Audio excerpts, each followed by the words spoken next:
বান্দরবনের কথাই বলছি। যারা বান্দরবন ভ্রমণ করেননি তারা অবশ্যই বান্দরবনটা ভ্রমণ করতে পারেন। বান্দরবনে ঘোরার মতো অনেক জায়গা রয়েছে, অনেক রিসোর্ট রয়েছে। সেই রিসোর্টগুলোতে অনেক ধরনের প্রাকৃতিকভাবেই কিন্তু সেই রিসোর্টগুলো তৈরি হয়েছে। তো যারা বান্দরবনে ঘুরতে চান তারা অবশ্যই এই সব রিসোর্টগুলো ঘুরবেন। আশা করি যারা গ্রুপ সহকারে যাবেন তারা ঘুরতে পারবেন।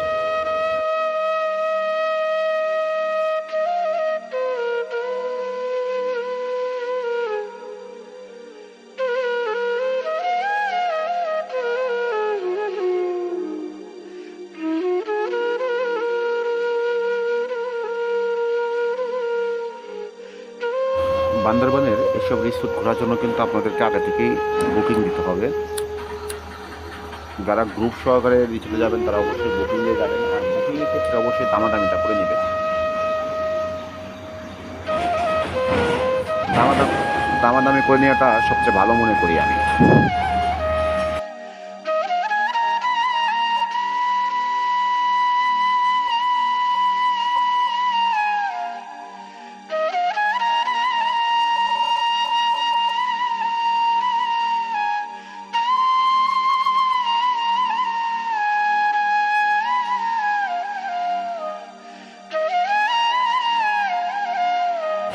যারা বান্দরবনের প্রাকৃতিক ঘোরাঘুরি করতে চান, যে প্রাকৃতিক পরিবেশে ঘোরাঘুরি করবেন, তারা অবশ্যই বান্দরবনটাকে বেছে নিতে পারেন। এখানে পাহাড়ি সৌন্দর্য রয়েছে, সাথে ঝর্ণা থেকে শুরু করে সব ধরনের সৌন্দর্য উপভোগ এখানে করতে পারবেন। বান্দরবনে অফুরন্ত জায়গা রয়েছে আপনার ঘোরার জন্য। অবশ্যই বান্দরবনটা আমাদের ঘোরা বা বেড়ানোর যে লিস্ট থাকে যে আমরা এই কটা জায়গা ঘুরবো, তার মধ্যে বান্দরবনটাকে অবশ্যই আপনারা রাখবেন। বান্দরবন একটা অসম্ভব সুন্দর একটি জায়গা।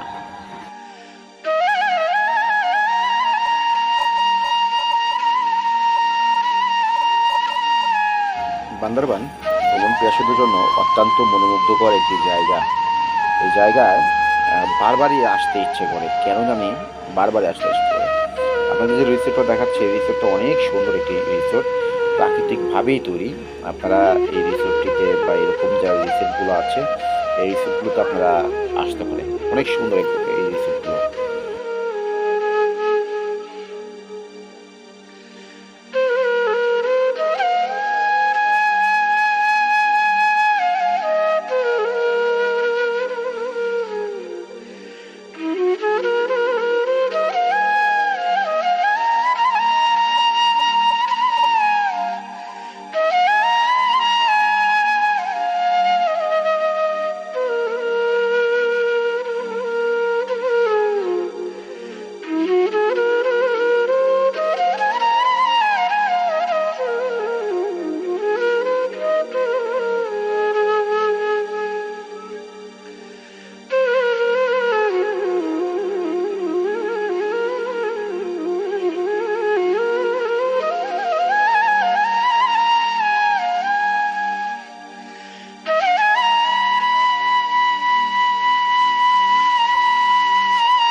আমাদের বেশিরভাগ ভিডিওগুলোই ট্রাভেলের উপর নির্ভর।